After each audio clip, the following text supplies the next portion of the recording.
forgive me for being a little nervous. This is a rather personal story. So strap in. Challenging your own behavior, your honesty, integrity maybe. That's difficult, right? What if it might help other people, though? What if, by doing so, you might affect real, genuine, important change? I wanted to disclose some of my experiences and their impact on myself and others because of the testimony of Azeem Rafiq. Rafiq gave an eloquent description of institutional racism and the specific incidents that he encountered at Yorkshire County Cricket Club. I'm persuaded that by sharing my experiences, it might help to inform people, not least myself, of how we all might be better allies.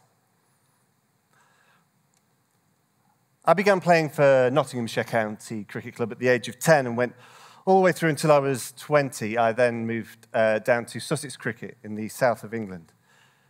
I witnessed racism at both Nottinghamshire and Sussex that mirrored Azeem's testimony. Some really upsetting instances at Nottinghamshire, but it was, perhaps though, my experience at Sussex which troubles me most.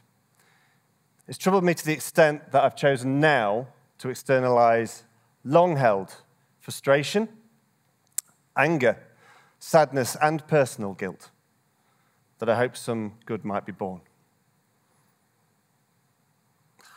I was employed in a community development role in Sussex, and the role in and of itself was well conceived. As part of it, I was charged with trying to engage with the with the Crawley area of Sussex. Now, Crawley has a very large South Asian community, and I was given this specific task because, and I quote, I had a degree in sociology, therefore more likely to give a shit.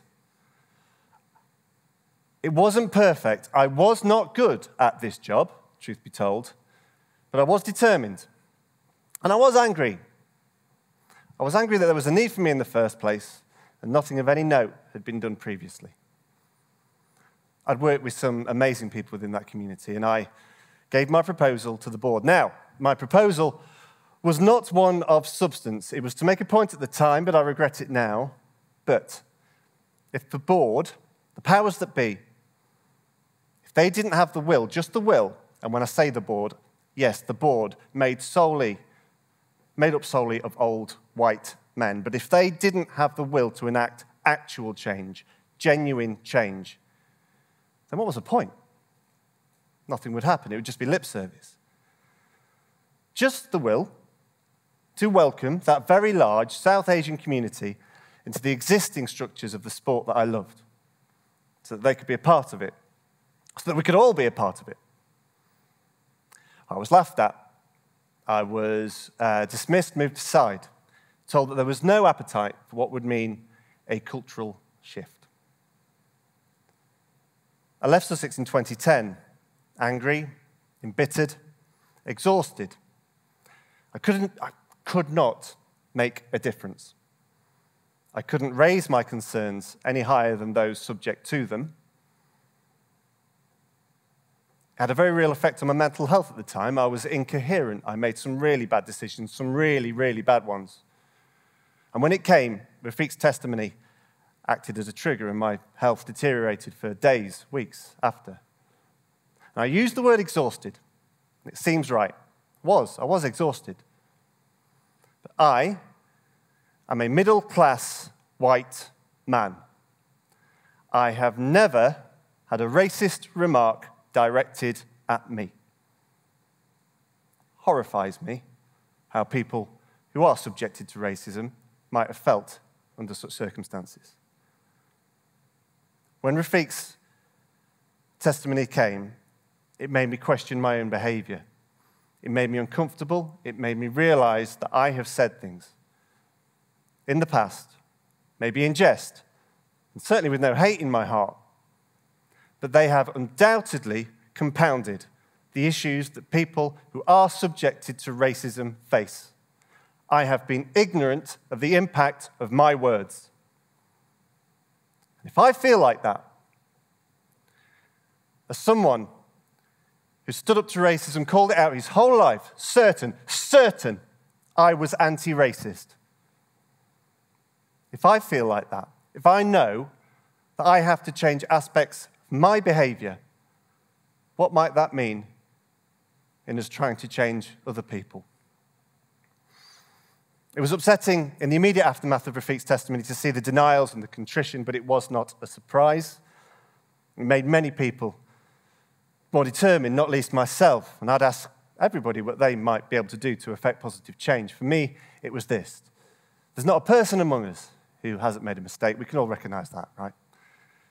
There are people that hold themselves up to a high standard, some people who we might view or perceive, some people who might even view or perceive themselves as beyond reproach. Now, a common understanding of humankind knows that this is nigh on impossible and frankly not healthy. But I would impress upon good people to do something, and if that's recognizing that there is something that you have said to somebody else that has impacted them, then that's a start. If you're a white person who wants to help, what do? It's not about gaslighting or virtue signaling. Just take a look at yourself. That's a start. By unearthing uncomfortable truths, practicing self-analysis, reflection, introspection, only then can we go about trying to encourage other people to change. People who we all know really do need to change. It is not political to want to encourage people who are racist, directly, indirectly, consciously, or unconsciously, to change. Dr. Jonah Berger is a professor at the University of Pennsylvania, and he studies how behaviors and ideas catch on. He recognizes that change is hard, persuading people is hard. For me, it kind of went like this: stating my case, frustration, exasperation, anger. And I started thinking, well, there must be a better way. Berger talks about there being particular roadblocks, barriers that get in the way when we are trying to persuade people. Reactance, distance, certainty. We have to remove some of these, if not all of them, if we're going to stand a chance. Now, I found the science behind them absolutely fascinating. So when people are pushed, they push back. A bit like a missile defense system protects you against incoming projectiles.